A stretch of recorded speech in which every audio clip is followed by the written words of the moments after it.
Hi everyone, and welcome to our lesson on grammatical names and functions here at PEN.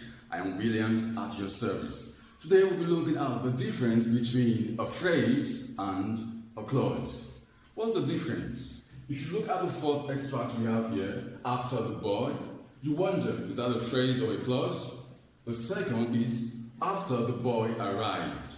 Is that a phrase or is that a clause? The third we have the old lady. Is that a phrase or a clause? The fourth is the old lady who is my aunt.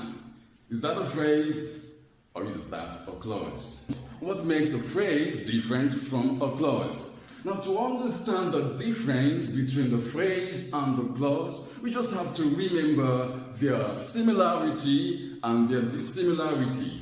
Now, the phrase and the clause, they have one thing in common. Both the phrase and the clause are a group of words. A phrase is a group of words. A clause is also a group of words. Now, the first we have after the boy. That's a group of 3 words. After, 1, the, 2, boy, 3. 3 words, a group of words. The second is a clause. A clause is also a group of words. After, 1, the, 2, boy, 3, arrive, 4. So they are both groups of words. But there is something the phrase does not have that the clause has. Now if you look at this, you see that a phrase does not have a subject, but the clause has a subject. Now what is a subject?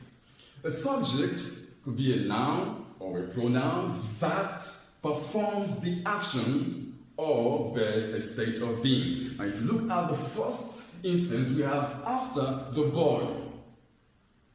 Is there any word there performing any action after the boy, after the boy? Really, there is nothing performing an action there. It is nothing close to a clause because there is clearly no subject, nobody there is performing the action. No word there is performing any action. So a phrase does not have a subject. But in the second instance, we have after the boy arrived. In the second instance, there is something performing an action. Boy. The boy did something. He arrived. So in a clause, we have a subject, a noun or a pronoun that performs an action. But in the clause, we do not have it. The clause also does not have a verb. After the boy, there is no verb there.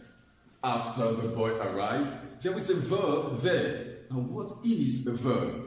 It's very simple. A verb is a word that shows action or state of being. And these are the verbs we know. We know am is a stative verb. It shows state of being. Am, is, are, was, were, loves, feel. They all show state of being. We have play, that's an action. Ate, past of an action. Went, still in the past, but still an action. Taste, that's an action. So a verb would be am, is, are, was, were, loves, feel, think, believe. They are all verbs that show state of being. Play, ate, went, dance, flew, smile. Okay? They are all verbs. They are all actions. Okay? Now, the phrase does not have a subject and it does not have a verb.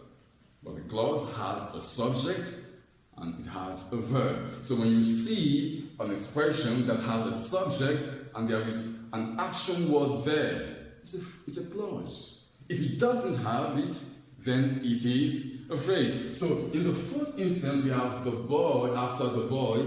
That is a phrase. And it's a phrase because there is no subject and there is no verb. In the second, we have after the boy arrived. For there to be a subject, there has to be a verb because the subject must be doing something. So the boy did something, he arrived. The boy is the subject. Arrived is the verb. In the third instance, we have the old lady. The The old lady. What did the old lady do? We don't know, just the old lady. That's a phrase. But in the fourth instance, we have the old lady who is.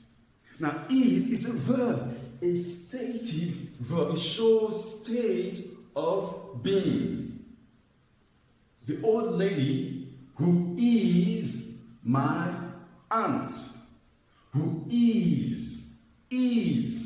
a verb. Now, the old lady has become the subject because it bears a state of being. And what's that state of being verb? Is. So that's the difference between a phrase and a clause. A phrase is a group of words. A clause is also a group of words. But a phrase does not have a subject and a verb.